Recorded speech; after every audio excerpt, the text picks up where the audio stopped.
Well, Vice President Dr. Mahamudu Bawumia will be seeking to step in the shoes of President Akufo-Addo, as we understand that he has met some stakeholders indicating his plans for the future. It appears that once the nominations open, Vice President Dr. Mahamudu Bawumia will be in the race. But how true are these concerns? And of course, how do we take the Vice President seriously if he's not come out indeed to announce that? Joining us is Dennis Abuaji Miracles, of course, one of the known faces within the NPP, so he can help us out with all of these discussions. Dennis, I'm sure that you've also seen online, quote, Vice President Dr. Mahamudu Bawumia declares intention to run as Vice President. Should we take his word for it or wait until he comes out? Well, I am sure you know we have ways these things are done in our Ghanaian setting. I mean, certainly if you find even a woman or you want to marry, or let's just say if you conceive the idea to marry, you don't just go out there and send invitations and tell people that come on 29th of May, I'm having a wedding. What if on the wedding day, the wife or the woman doesn't show up? So typically what you do is that you inform the lady, tell her about your intentions. Once she agrees, it doesn't even end there. The lady will go and speak to her family. The family will ask her questions. Who is this person? What's his name? What does he do? What's the background? And then you also go to your family, inform your family. They will ask you, who is this lady? What does she do? And all of that. Then once there's an agreement, you go back to the lady and say, okay, on 29th of May, we've agreed to get married. So who's this lady in question? Before you send out your invitation. I think what the Vice President is doing, which at this point, like you said, he hasn't made any official declaration, is to talk to the people who matter in decisions like this. And that's what I mean. That you don't just get out and say, I am declaring that I want to be president. You know, he belongs to a political party. What if the political party has the sense of, no, we don't want you to be president? That's the scenario I was trying to give. You would have gone ahead of yourself. So the Vice President in the past few weeks has been doing a lot of consultations, traditional authorities, religious groups, religious leaders, party leadership, you know, like you heard recently, the members of parliament, regional executives. Are you confirming that engagement? Because that's what's triggering all of this. These are consultations that are going on. And what's the message? These are only, I just want to clarify, these are only consultations. The Vice President feels that it is courtesy-wise, before you come out to come and say, I have plans to be president, you should have sought the opinion, the views of these key stakeholders to even understand how they feel about you and your decision, because you have conceived it. The fact that you have this conception doesn't necessarily mean you should go on with it. And so it is after all of these engagements are done and the views of the people, of these stakeholders that is engaging, come to the point that, yes, indeed, if you decide to take this path, we are willing and ready to support you to make it happen. So Dr. Mahamudu Bawumia has not declared intentions to run. He hasn't. He's still consulting. He's still talking to the people, because that's the right thing to do.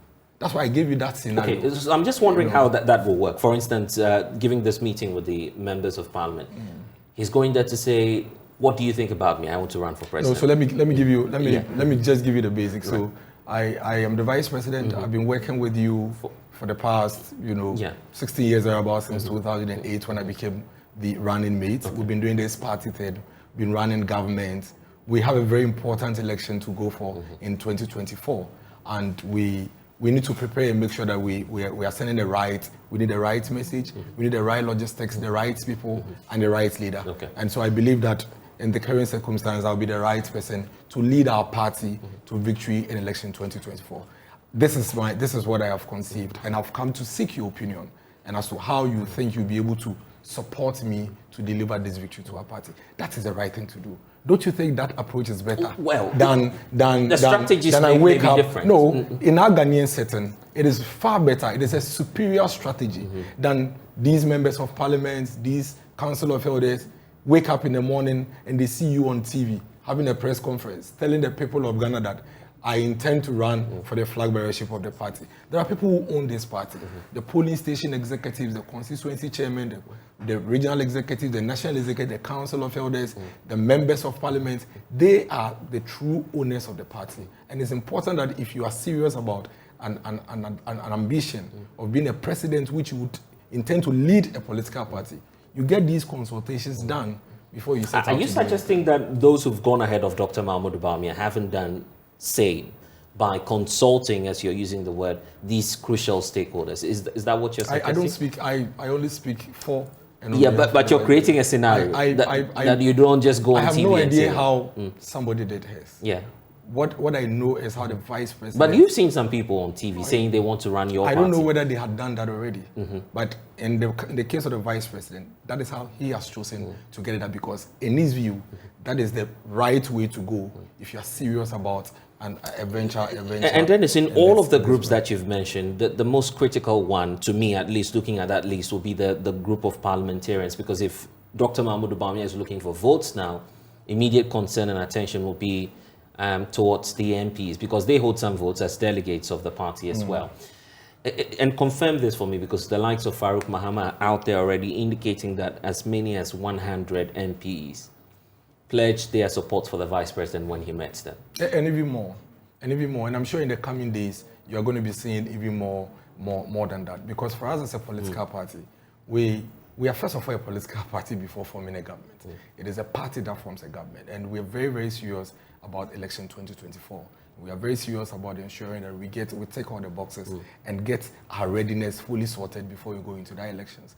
And the members of parliament and all the stakeholders that the vice president has met so far are very clear in their minds that in spite of whatever views or opinion you may have as a party member, at every point in time in a political party's life, there's always this one person.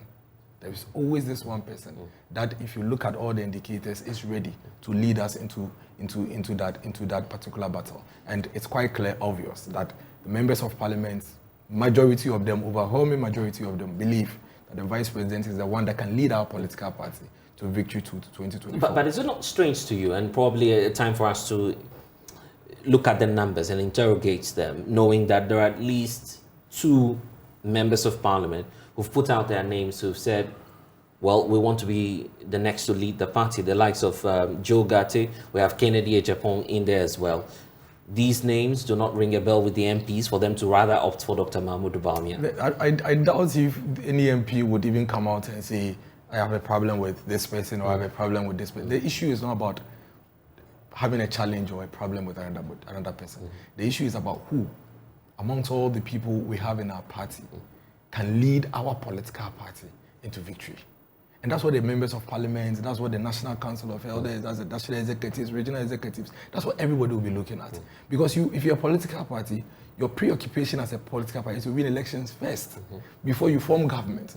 You can have all the brilliant people, the brilliant ideas. If you remain in opposition, you would have no opportunity to deliver what you have to do. So for me, in all my politics that I have studied, even if I have an Albert Einstein in my party, and that Albert Einstein cannot win elections for me, I would take the one who can win the election. Then Albert Einstein can support that person to form a government. I guess you're putting the Einstein ahead of the rest now, isn't it? So fortunately, was started as the economic whiskey. So now, fortunately, you said he had the solutions. So now, fortunately, in our political party, fortunately in our political party, we happen to have in the vice president an Albert Einstein, one that has the capacity, who's been tried and tested, who's been there before, not necessarily, one that has the competence to be able to be the kind of president that we will need post 2024, and one that will be able to deliver victory for us. And that's what we are. And I'm glad that when you started speaking, you indicated clearly that the vice president has been there since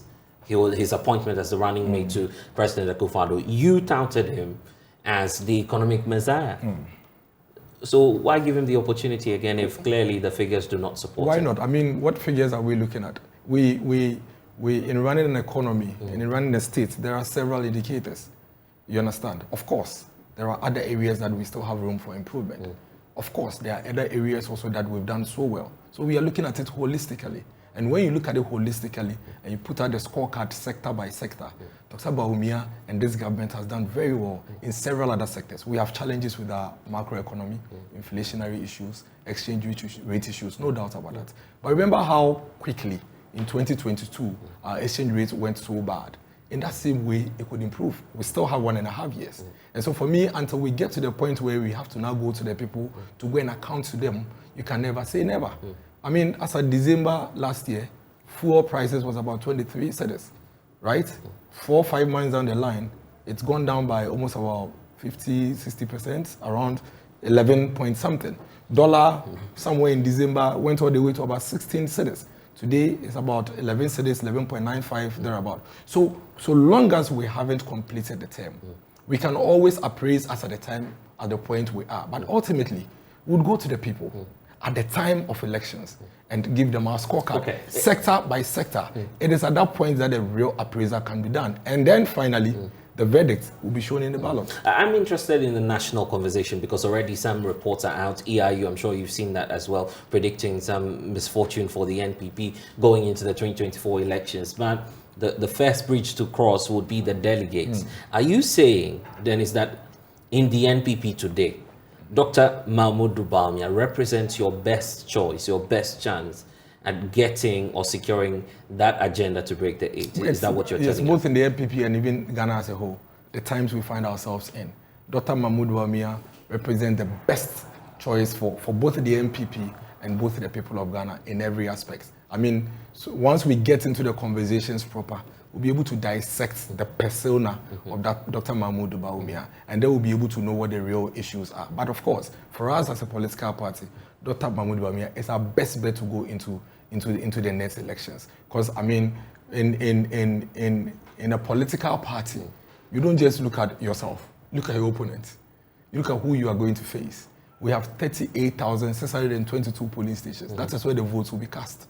Who is it that is in our party that is going to appeal to the people across the country to get us the needed vote so we can continue whatever it is that we have to do. So we are very clear in our minds. And I can tell you, I mean, you just wait for the next few days. You would see the polling station executives, the electoral area coordinators, regional and national executives, members of parliament, the rallying call around Dr. Bawumia. Not because there are issues with the other candidates, but simply because the times we find ourselves in.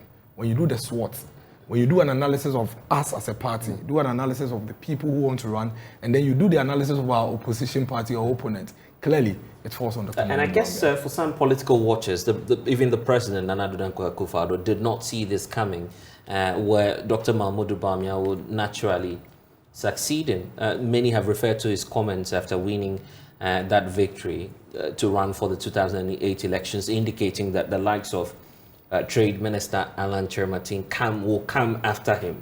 You've seen such tapes played all over the place, of course, the president endorsing for Sam Alan to be the next to lead the party. It happens in every democracy. I mean, very few people thought we were going to have a black president in the US. Very few people ever thought we were going to have a woman vice president. I mean, Professor Johnny Van Satamels, we know how he came into politics. He was nowhere near politics. Former president, His Excellency John Dramani Mahama, in the NDC, at the time he became president, was nowhere near the presidency. The key thing is that as a political party, at every point in time, it is who it is that can lead us into battle and get us victory that we look at. And that is, for me, I think is what the NPP is looking at. So you're absolutely right, but in spite of what anybody would have thought, secession doesn't matter in the NPP any longer. Democracy has no secession. It's not a monarchy. Really? Democracy has no secession. Your party has conventions. No. Where lies that convention? It has never been anywhere.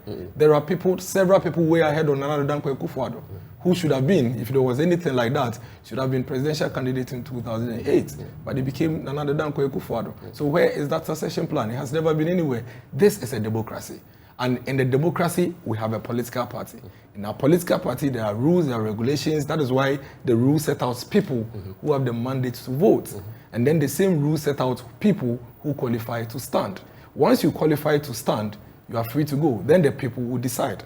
There is no succession, there's no tree that says that once it's miracles time, he comes in, and when he's done, this other person comes. At this point in time, we are very clear, unanimously, in our minds very clear that the vice president gives us the best chance to win the next elections. And so we are rallying behind it. But even that, it's not going to be, we're not just going to get up and crown him.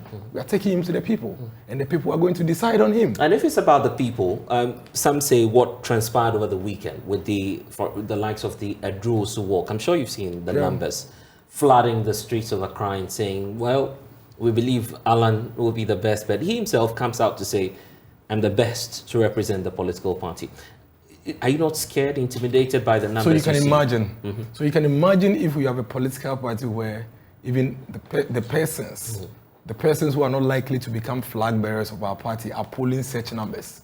Then you can imagine how formidable we are as a party. I was very excited and happy when I saw the numbers, because then it gave me so much hope and confidence that if we just fix one or two things within our macroeconomic space, then we'll be able to. Then Alan becomes your president? No, that's not necessarily so. I'm saying that if even the person that we believe is not likely to be the flag bearer can pull such numbers, then you can imagine the one who's likely becomes our president. Then you can imagine the numbers. No, is that what you're saying? Exactly. Then you can imagine the numbers Bawumia would pull if he decides to organize a walk. I was so excited when I saw the numbers, because I said, oh wow, this is good news. This is positive for us as a political party. Tomorrow I want Jogate to also organize a walk. Next weekend I want Kenny Japan to organize a walk. I want Adainimo, all the candidates who are running for flag bearership should organize such walks. These walks actually activate our base. It energizes the base, which is good for us as a political How do you react to it, that if we're to fix the new patriotic party now, Dr. Mahamudu Bawumia will be in the equation? The fact that on the basis that he's made promises to the people of Ghana that he's yet to redeem. Don't you feel that this character has lost credibility? And you've heard from the likes of former President John Dramani Mahama, who says, you can't trust Bawumia. You've given him the economy. I don't know what else is coming to manage.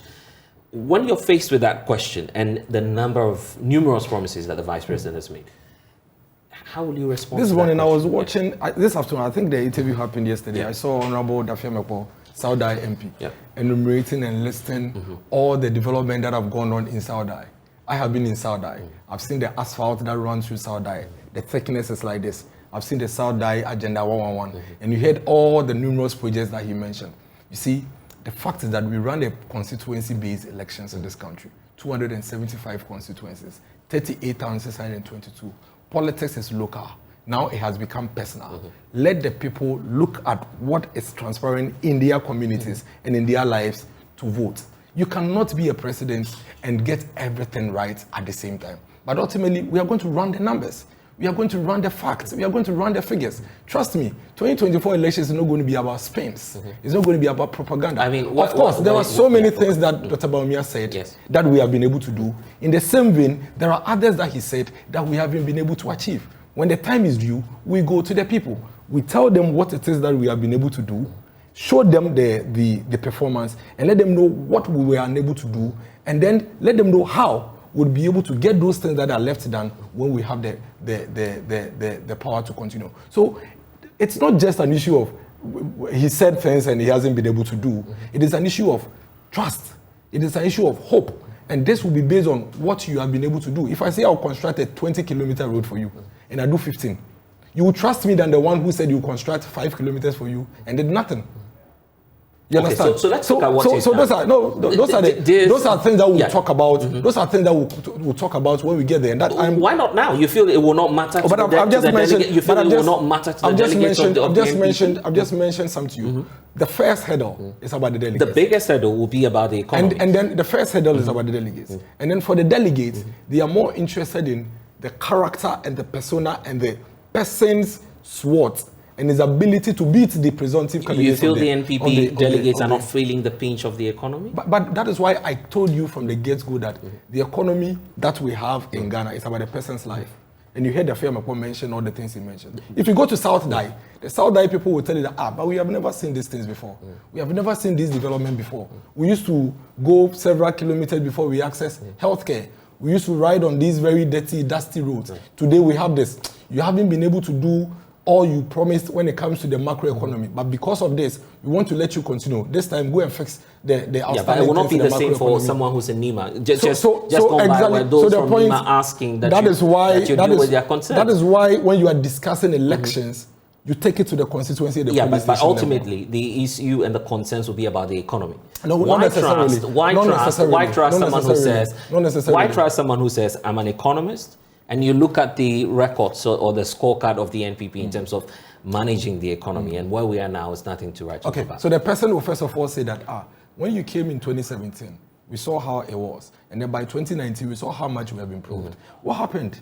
They will ask you that first question. Then, because you are campaigning, you have an opportunity to explain to them. Said, you realize I did so well within this period, but unfortunately, this is what happened. We're not so ready as a country. We're now fixing the fundamentals. As of 2019, we had just started rolling out this industrialization drive. It was now taking shape. It was in 2020, 2021 that you saw a few of these factories coming up. These are the things we need to fix the fundamentals so that we can reduce our dependence on import. Unfortunately, this COVID, Russian-Ukraine war came at a time where these fundamentals were not grounded yet. And so the shocks we couldn't withstand. And that's why we encountered this. But you can realize that we are recovering. Give us time and we'll be able to get there. The Ghanaian people are discerning. Because when we leave, they're also going to encounter the opposition party.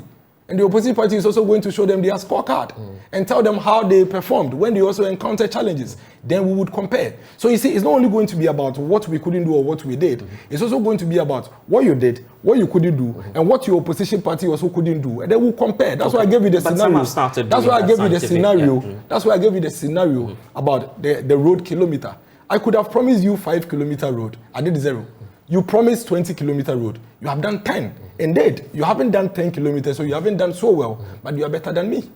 Because I have nothing to show. Really? Yes, because you have done 10 kilometers. I did 0, even though I promised 5. So the NDC did 0? I mean, it's just an analogy, but it's a very reality.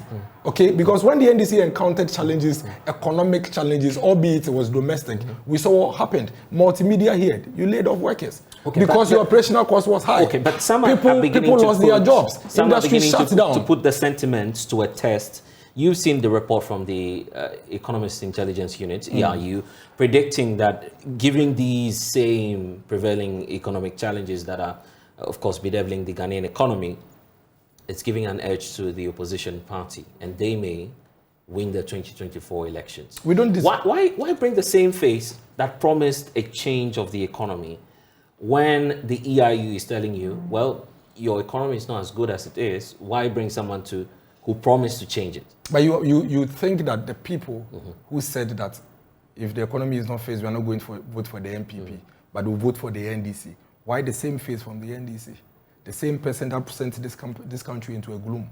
If these same people, as you claim, are willing to vote for somebody that sent this country are you endorsing John Mahama? No, I'm just giving you, I'm just giving you. No, I'm just asking a question. I am saying that are you endorsing John Mahama? No, the claim you are making, that some people are saying that why are you bringing this same person who promised that? This is John Mahama, a presumptive candidate. One that sent Are you endorsing John Mahama? For the candidature of the NDC? Yes. But they've skewed everything for him. Okay. Oh, but they've skewed. I thought you said it was no, but the NDC have already skewed. No, you're presuming. No, but you keep You're presuming that NDC members will vote for John Mahama. No, haven't you heard? Right. Almost every single NDC person says he's a presumptive candidate. Okay, I'm not a member of the NDC. No, but I've heard them. Okay, right. Unless you haven't heard. I'm sure you have. I haven't heard. I mean, presumptive, you haven't heard. I'll be surprised. But so it tells you that when we get into the elections, we also have a candidate that his scorecard is going to be played to him. Okay, so I see. What we are seeing now. That is why I keep telling you that. You have drawn the contest already, that this is going to be between John Mahama and Dr. Mahamudu Bawumia. Okay, so in that case, if we get into that situation,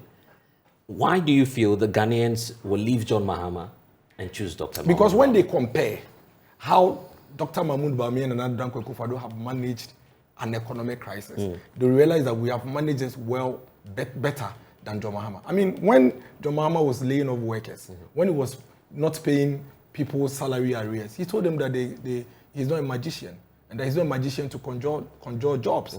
The ministers of state told the youth that they can go and cut grass. When we were having an economic crisis, and within that same energy crisis, and within that same period, energy cost was going up, John Mahama told us that we should stop charging our phones. At some point, when people were queuing for fuel and there was no fuel, he had no solution for the people. You know, leadership is not the absence of crisis. Leadership is how you manage crisis. You can have very difficult situations, but how you drive the people along, how you let the people feel that you're empathetic, you're concerned about them is very crucial. And that is why I'm very, very confident that when the time is due, the people are going to recount how John Mahama, His Excellency, managed an economic crisis against how Nana Akufo-Addo and Dr. Bawumia managed an economic crisis. And don't forget, they'll be asking why 1.7 million people are on the streets right now without jobs. unemployment has shot up just yesterday to 25%, moving from somewhere 19%. You promised jobs to NAPCO personnel, or 100,000, I believe, are back home without jobs now. The economy has slumped like never before. So the good news is that we'll be able to tell them that the 100,000 that we picked in NAPCO, they were home during the John Mahama time. So John Mahama couldn't fix it. But as we speak, 60,000 of them are gainfully employed. It's left with 40,000. Let's continue and we'll fix the 40,000. We'll tell them that even in an economic crisis this year, in 2023, about 6,000 health professionals are being recruited as we speak. 2 weeks ago, some teachers were recruited into the basic school. As we speak, there are people in the forces and services. As we speak, if you go into my constituency, there are private people who are building factories and government is supporting them to put it up so people work in. As we speak, there are several factories that are being put up across the country. That even in an economic crisis, government is making effort to put up hospitals in districts that they didn't have because of the experience we had during the pandemic. That in an economic crisis, you had the NDC MP enumerate all the things that the NPP have done in their in his constituency. For me, that is how the conversation is going to be. So it's not the absence of the crisis. It's not the presence of the challenges. Right. It is about how Dr. Mahamudu Bawumia and Nana Addo Dankwa Akufo-Addo manage this crisis at its height, and how John Mahama, His Excellency, also managed it. And trust me, we are not going to just sit down and allow figures to be thrown and spin. We are going to go into it. We are going to test it. We are going to test it. And about the EIU report, we take all research and reports seriously. Our responsibility is that when these things come up, we work at it and make sure that we improve. Don't forget, the EIU, I'm sure before the next election, is going to come up with about 2 or 3 more. Our job is to make sure that in the next report, it's improved. After all, the people who probably were complaining as of December or January this year for the high cost of fuel prices now would realize that it's gone down, it's going down. Opinions may be shaped by that. That is the essence of leadership. You strive to improve, and that's what Dr. Mahamudu Bawumia Any final idea of when Dr. Bawumia will fully come out and declare his intent? Because I guess in about 2 or 3 weeks the nominations will open. I do not want to preempt, but definitely I am very close to the opening of nominations. This declaration will be done, by which time all the consultations, all the engagements would have concluded, and then we'll get there. But trust me, the people of Ghana in the polling stations, the communities, the chiefs, they understand the situation we find ourselves in, and they are very confident that in the face of the crisis that everybody is facing across the world, we have in Dr. Mahamudu Bawumia a leader who will be able to work with us